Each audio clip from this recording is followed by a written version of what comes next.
Welcome to our channel. Today we how to authorize vehicle expense tracking in MileIQ, beginner guide step by step clearly.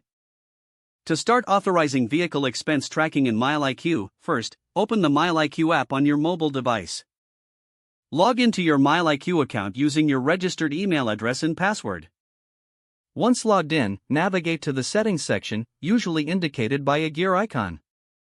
In the settings menu, look for the option labeled Vehicle Expenses or Expense Tracking. You may be prompted to grant MileIQ permission to access your vehicle information. Follow the on-screen instructions to provide the necessary permissions. If you have multiple vehicles, you can add or select the vehicle you want to track expenses for. Enter relevant details, such as your vehicle's make, model, and any specific tracking preferences. Save your settings to ensure that vehicle expense tracking is activated. Next, familiarize yourself with the expense tracking features within the app. You can log expenses manually, or MileIQ may automatically track fuel and maintenance costs based on your driving activity. Review the tracking categories to ensure they align with your expense reporting needs. If you need to categorize or adjust any expenses, regularly check your expenses and reports to monitor your vehicle costs effectively. You are now ready to start tracking your vehicle expenses accurately with MileIQ. If the page does not load, refresh the browser or try again in a private or incognito window. Make sure you are using the correct email address, then retype it carefully to avoid small typos. If your password is not accepted, use the reset option and create a new strong password you can remember.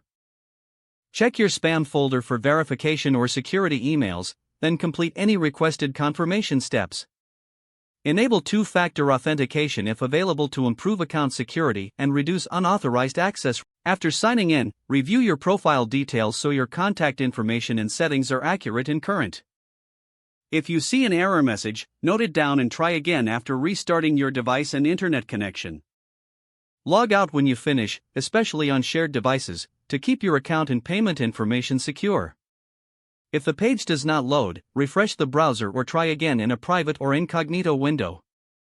Make sure you are using the correct email address, then retype it carefully to avoid small typos.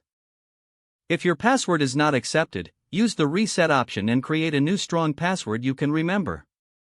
Check your spam folder for verification or security emails, then complete any requested confirmation steps.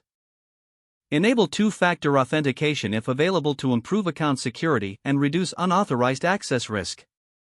Don't forget to like this video and subscribe to our channel for more step-by-step tech guides.